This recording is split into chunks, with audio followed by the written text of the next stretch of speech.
మంత్రి గారు. తప్పకుండా వారి 10 సంవత్సరాల్లో చనిపోయిన వాళ్ళు కూడా రూపాయి ఎప్పుడన్నా ఇస్తే దానికి సంబంధించిన మేము మార్పు చేసే ప్రయత్నం చేస్తాం, ఎక్కువ ఇచ్చే ప్రయత్నం చేస్తాం.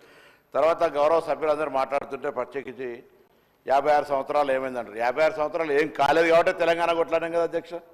ఎందుకు తెలంగాణ ఎందుకు తీసుకున్నాం?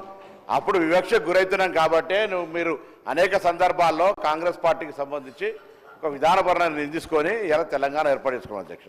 దాని తర్వాత కూడా మళ్ళీ ఆడికే పోయి మాట్లాడితే తెలంగాణ వచ్చినాక ఏమైంది చెప్పండి, తెలంగాణ వచ్చినాక ఏమైంది అని అడిగితే ఊరికే మళ్ళీ 56 ఏళ్ళకి పోతా ఉన్నారు. 10 సంవత్సరాల్లో మీరు అధ్యక్ష నేను అనేక సందర్భాలు చెప్తా ఉన్నాను. ఇలా మారుతున్న కాలానికి అనుగుణంగా గతంలో ఉన్నటువంటి హాస్టళ్ల నుంచి మాడిఫై అయ్యి గురుకులాలు ఏర్పాటు చేశారు. ఇంతమంది గౌరవ సభ్యులు తప్పుదో పట్టిస్తూ ఇప్పుడే పెద్దలు గౌరవ హరీష్ రావు గారు మాట్లాడితేమో 2014 నాటి వరకు 200 గురుకులాలు ఉన్నాయని చెప్తా ఉన్నాడు రెసిడెన్షియల్. ఇంకో సభ్యుడు మాట్లాడుతూ అనుభవాల మంత్రి కూడా ఇచ్చిన 19 ఉన్నాయని చెప్తున్నారు. రికార్డు చేయండి మీరు.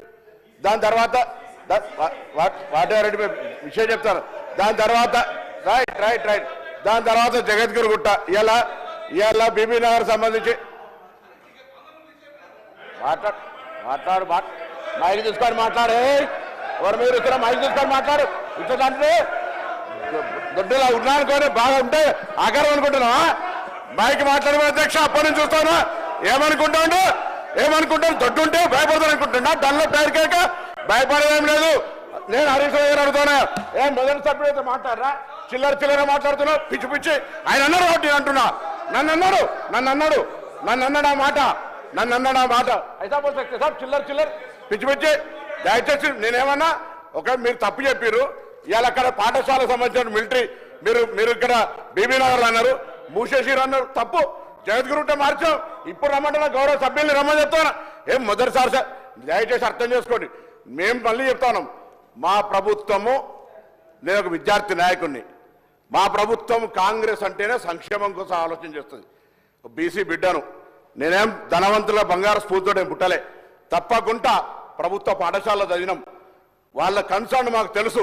మా ప్రభుత్వంలో ఉన్నటువంటి ముఖ్యమంత్రి, ఉప ముఖ్యమంత్రి, సహచర కేబినెట్ అంతా కలిసి రాగానే అనేక సందర్భాల్లో వీటిని మార్చాలి అని ఎన్నికల కోడ్ ఉంటే కూడా అమ్మ ఆదర్శ పాఠశాలను స్టార్ట్ చేస్తే ఇవాళ మెస్ ఛార్జీలు పెంచేదాకా ప్రయత్నం చేస్తున్నాం. రైట్. మీరు బాధ్యత గల ప్రతిపక్షంగా మొన్న 10 సంవత్సరాల అధికారంలో ఉన్నోళ్ళు మీరు చేసిన దానికి ఇప్పుడు మార్పు జరిగి తప్పు జరిగితే నిర్మాణాత్మకంగా సలహా చెప్తే తీసుకుంటాం అధ్యక్ష. కానీ పొద్దున్న లేస్తే మొదటి నెల నుంచే విమర్శలు. ఇవాళ ఇప్పుడే ఖమ్మం కలెక్టర్ గారి నుంచి సీఎం గారి కార్యాలయం నుంచి ఫోన్ చేసి ఆదేశించడం. ఏం చెప్తున్నారు అక్కడ? ఎలుక గరిచింది 15 సార్లు గరిచింది.